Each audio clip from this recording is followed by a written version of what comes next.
Hey guys, welcome to my channel. My name is ReadingBear and I hope you are ready for some more stories. And today, we'll take a look at some new entitled people content. If you enjoyed my content, please don't forget to subscribe to my channel and post some bear emojis in the comment. And now, let's dive right into the stories. The first story is titled, "Won a lawsuit against a guy who tried to force me out of business because I broke his local monopoly." I am 26 years old, and I decided to open my own business this year. Moving forward in this post, I should point out that I am from a small town, 1,000 people, in the rural Midwest. Because of this, everyone has some sort of connection with someone. We went to one of the liquor stores in the closest city 30-ish minutes away, small city 8,000 people. When we were grabbing some alcohol for a party, I was looking at the prices and saw how insane the prices were. For a 6-pack of a local beer, we were charged $15.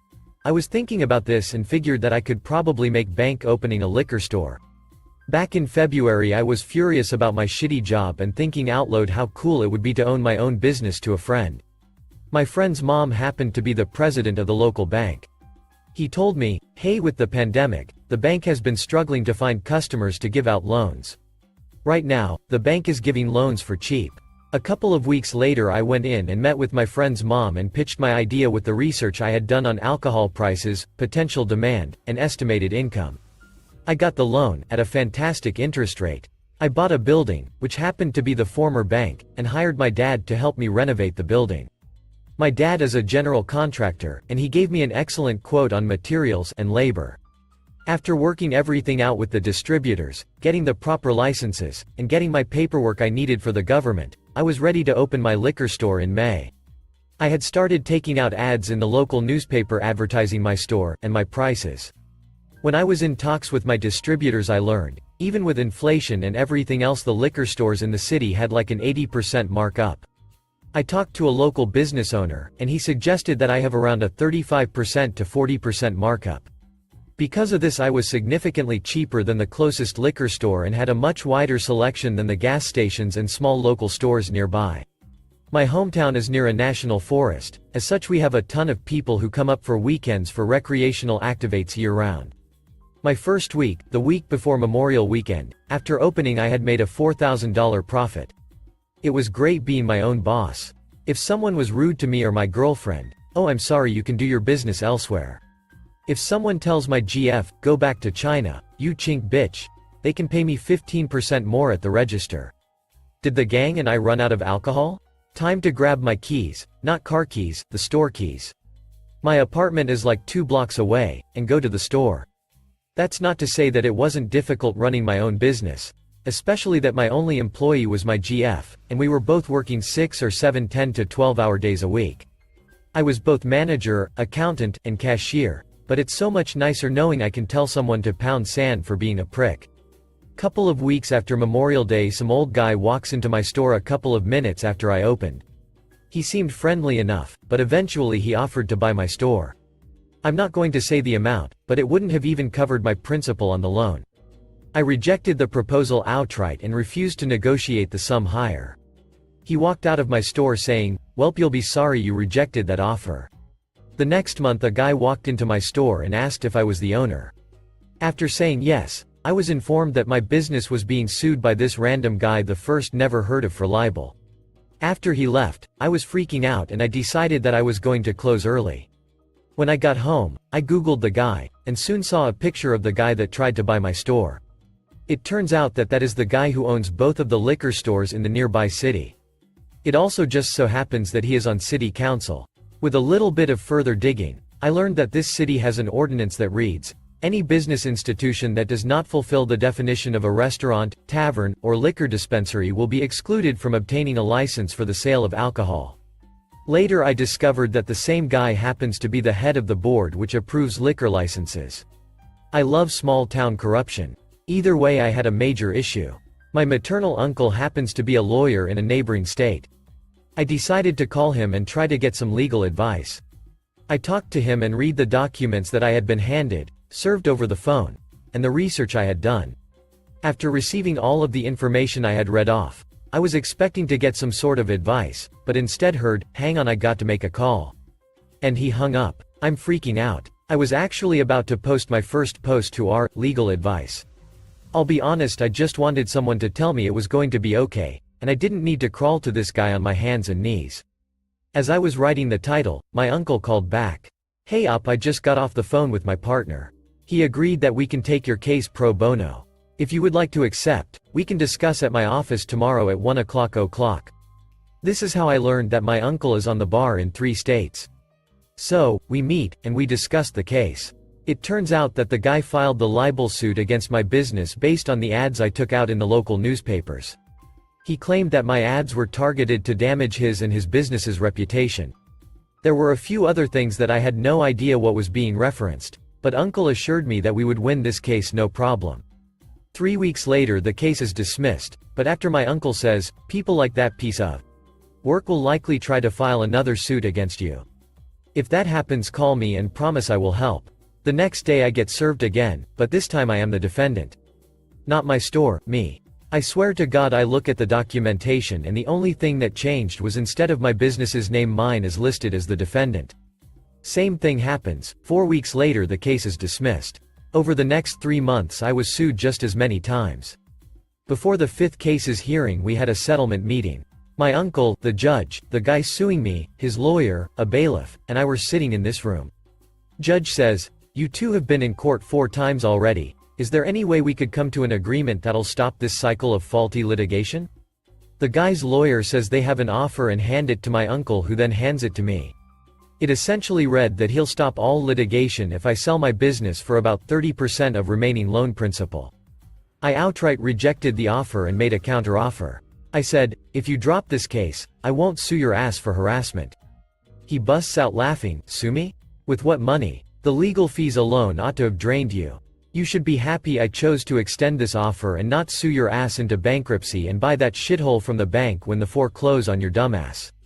The judge, the bailiff, and the guy's own lawyer were all looking at him aghast for saying the silent part out loud about the real reason I was getting sued. My uncle straight out said to him, "Oh, I am sorry. Apparently you were never told. I have taken all of my nephew's cases pro bono. The only money he has spent on your litigations is gas. And bluntly, sir, I think your outburst has just insured a suit against you." After that we just left, and I was then informed a few days later the litigation was dropped. Right now, my uncle and I are talking about the future suit against the guy. I want to sue the guy for a very high amount to try and get press attention on this guy and his sketchy actions. Although my uncle warned me that we'll need to be careful because if we set the damages too high it'll look like we're just being vindictive. This suit won't be pro bono, but after getting sued 5 times for free essentially, I am not going to complain. Looking back on this I am so thankful that my friends and family supported the entire way, especially my uncle. Without my uncle I would have absolutely lost my business. Edit. I'm sorry, but this isn't an update on my lawsuit. Although my uncle came into the store today and informed me, unofficially, that if I choose to continue with the lawsuit his firm will take the case on a 25% contingency. This is mostly just fixing some spelling and grammar errors in this post. Also, if you are interested, next story is about when that customer said to my girlfriend, "Go back to China you chink bitch." The next story is titled, "Customer said to my GF, go back to China you chink bitch." She's not Chinese. I opened a liquor store in my hometown this year, which my GF and I are running together. Last night I posted to this subreddit about something else that happened. In that post I referenced this story and saw a couple of people asking about how I was able to legally charge this lady 15% extra, and my girlfriend said I should tell the story. 4th of July weekend and we were prepped for the busy weekend. Although around 8 o'clock things had started to slow down.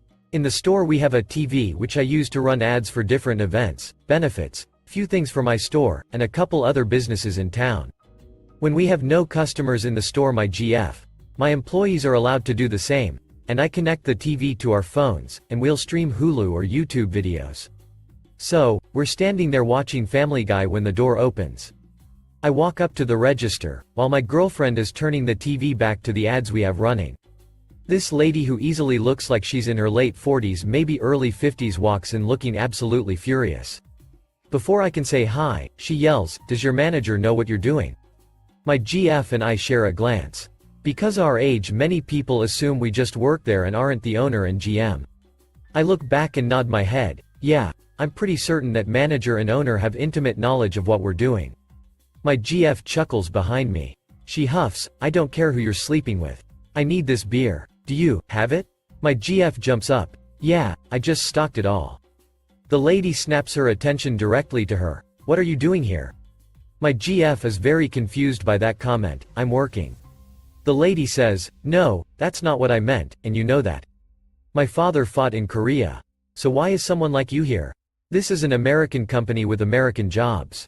You shouldn't be here. My GF and I are absolutely slack-jawed at this woman for her blatant racism. Before we can say anything, she continues, your kind murdered Americans.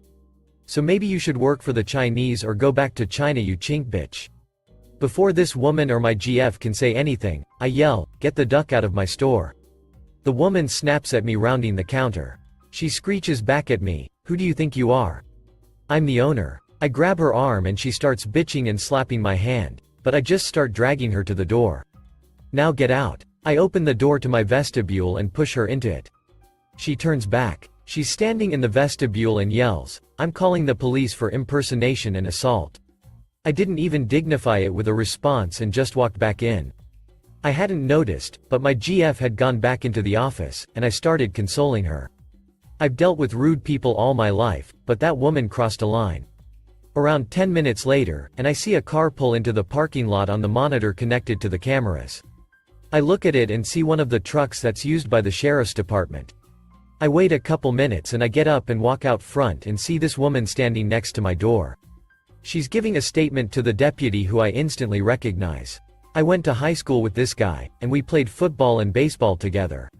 I walk out the door and am greeted by, that's him. He's impersonating the owner and assaulted me. The deputy looks over at me, very obviously confused. Him? The lady rolls her eyes. Yes, him. The deputy says, Miss, he's the owner. She about goes ballistic on him. No, he's not. Look at him. He's too young. The deputy is very obviously annoyed but manages to explain to her that I am actually the owner. She then says, but he assaulted me. I explain the situation to him, and he turns to her and says, Miss, he is the owner and he asked you to leave, then he removed you from his business. The woman is standing there fuming, when she finally yells, fine, I'll just get my husband's beer. I stand in front of the door and say, no you're not. Excuse me? You called my girlfriend a chink witch. I'm not letting you back into my store. She huffs and yells, fine, I am going somewhere else to get his beer. She leaves, and before the deputy got to his car, I stopped him and convinced him to stay for a while. I knew that the lady was going to be coming back because nobody in my town carries that beer. 20 minutes later the lady comes back, this time much humbler. I'm sorry, but no one else in this town sells my husband beer. We're having a barbecue tomorrow and it would mean the world to him if I could get that beer. I sigh and say, well, I suppose it'll be alright. She is overcome by this look of gratitude, but I will be charging you a 15% markup, and you will give my GF an apology tomorrow. She stops. Why? I remind her what she said to my GF. Well, that markup illegal. This is why I asked the deputy to hang around. Actually, miss, as long as he lets you know about the markup, he perfectly in line with state and county law. She bought her husband 2 6-packs of the beer and is then escorted outside by the deputy. The next day she came in and handed my GF a handwritten note to her. My GF then calmly explained that she and her family are not Chinese, they're Hmong. Which, if you know anything about Hmong history, you'll understand the irony of the late "is your kind murdered Americans." The last story is titled, Had to cut down trees that were in danger of falling on the house, neighbors were angry. So, this happened to my parents, and I was just a simple witness to it. Behind my parents' house, there were really tall trees. Very tall, and there had always been concerns on if they would fall on the house. So finally, my parents decided to hire some people to check it out. Turns out, the concerns were very real. From what I got from my mom's explanation, the placement of the trees and how tall they had grown had made them unstable. Plus, a storm we had a few months prior had only worsened the condition, so they had to be cut down. The thing is, the trees helped to block the view between us and our neighbors on the other side of it, and they were not happy when they saw the trees were being cut down. A man came out, screaming at the workers to stop. He yelled that the trees had been there since he was a kid, and it would ruin the view. The workers gave a brief explanation of the information above. He still demanded them to stop. Eventually, his wife came out too and joined in the yelling. My parents told the workers to not mind them, seeing as the trees were obviously within their property. The man and his wife then threatened to call the cops, and I guess that was where my parents drew the line. My parents yelled that they and their family could be killed if the trees fell, but the man and wife didn't care. They still demanded that everything be stopped. In the end, the trees were cut down and our neighbors were pissed after. They would periodically throw crap over the fence into my parents' yard. Random pieces of garbage, dog toys. Whenever my brother or I was there, we would just throw those things back. At some point, the neighbors finally stopped, but it honestly baffled me that they were willing to risk people's lives to keep their view. Thank you for listening.